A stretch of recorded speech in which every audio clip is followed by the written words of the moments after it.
మనం జిల్లాలు గురించి తెలుసుకుందాం. ఒక్కొక్క జిల్లా గురించి టాపిక్లో మీకు ఇది ఎంతగానో ఉపయోగపడుతుంది.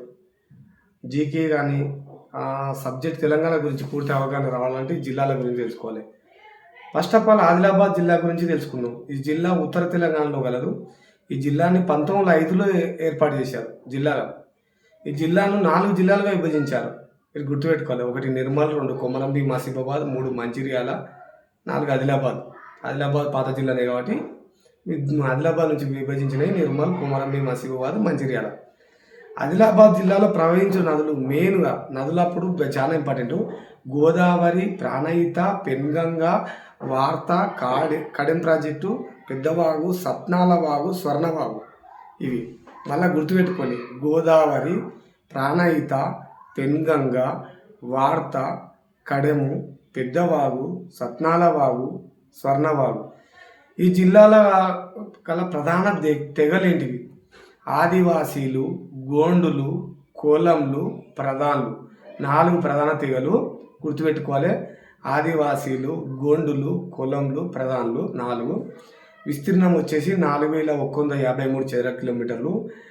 రెవెన్యూ గ్రామాలు వచ్చేసి 508, రెవెన్యూ మండలాలు 18, రెవెన్యూ డివిజన్లు 2, గ్రామ పంచాయతీలు 243, మండల ప్రజా పరిషత్ 13, జిల్లా ప్రజా పరిషత్ 1, మున్సిపాలిటీలు 1.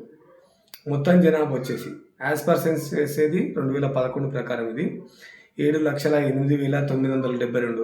ఇదే అడుగుతారు ప్రామాణికంగా. మీకు ఇప్పుడు సెన్సెస్ ఇప్పుడు స్టార్ట్ అయింది.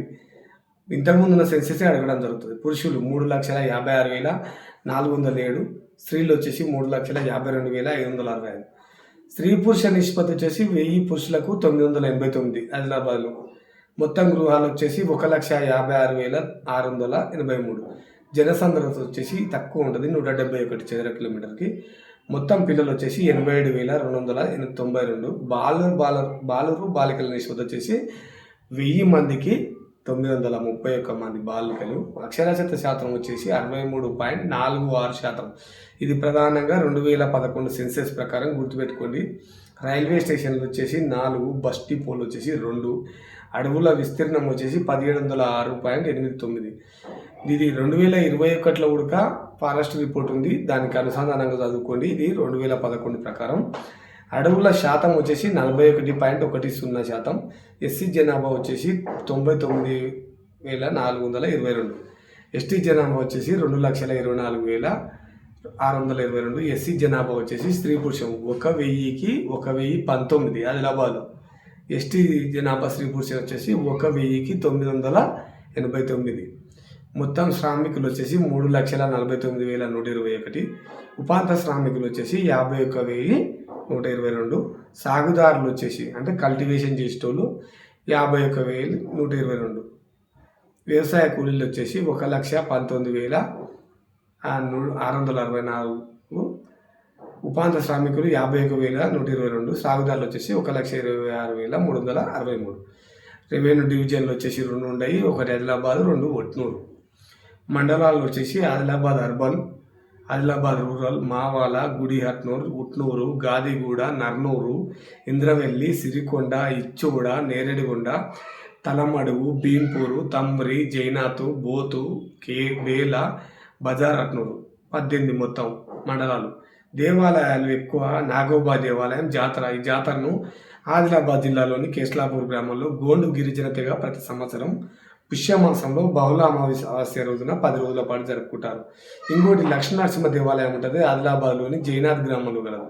ఈ ఆలయం అష్టకోణాకృతిలో గలదు. ఈ ఆలయం తెలంగాణలో సూర్య దేవాలయంగా గుర్తింపు పొందినది. కనకాయి జలపాతం అని ఉంటుంది, హట్నూరు మండలం గర్నార్ గ్రామంలో గలదు. గాయత్రి జలపాతం ఇచ్చోడం మండలంలో గలదు. కనకదుర్గ జలపాతం గర్నార్ గ్రామంలో కలదు.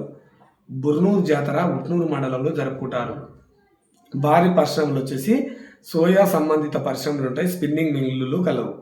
ప్రాజెక్టులు వచ్చేసి సత్నాల జలాశయం, మత్తడివాగు జలాశయం, చానాకా కొరట. ఈ 3. బిఆర్ అంబేద్కర్ ప్రాణహిత చేవేళ్ల సుజల స్రవంతి పథకం అనేది ఉంది. మహారాష్ట్ర సరిహద్దులోని ఆదిలాబాద్ జిల్లా తుమ్మిడిగట్టి గ్రామ సమీపంలోని ప్రాణహిత నదిపై ఈ పథకం నిర్మాణానికి శంకుస్థాపన చేశారు. అప్పటి ముఖ్యమంత్రి వైఎస్ఆర్ జలయజ్ఞంలో భాగంగా డిసెంబర్ 16, 2008లో దీన్ని ప్రారంభించారు. అప్పటి ఆదిలాబాదు, కరీంనగర్, వరంగల్, నిజామాబాదు, మెదక్, నల్గొండ, రంగారెడ్డి జిల్లాలో కరువు పీడిత ప్రాంతాల్లో ఎత్తిపోతల పథకాల ద్వారా సాగునీరు అందించాలనేది ఈ పథకం యొక్క లక్ష్యం. ఆయా జిల్లాలో తాగునీటి అవసరాలకు, హైదరాబాదు, సికింద్రాబాద్ జిల్లా జంట నగరాలను తాగునీటి అవసరాలకు, పారిశ్రామిక అవసరాలకు తరలించాలనే సంకల్పంతో ఈ బృహత్తర కార్యక్రమం స్వీకరించారు. మెయిన్గా ఏంటంటే ఎన్ని జిల్లాలు ఉమ్మడి? ఆదిలాబాదు, కరీంనగర్, వరంగల్, నిజామాబాద్, మెదక్, నల్గొండ. ఇవి ఎన్ని వచ్చేసి 6 జిల్లాలు. రంగారెడ్డి కూడా 7 జిల్లాలు. హైదరాబాద్, సికింద్రాబాద్ జంట నగరాలకు కూడా తాగునీటి అవసరాల కోసం. ఇది తుమ్మిడి ఎట్టి ప్రాణహిత చేయలేదని పథకం గురించి. RIMS Rajiv Gandhi institute of medical scheme 2007 August 14 స్థాపించుకోవడం జరిగింది.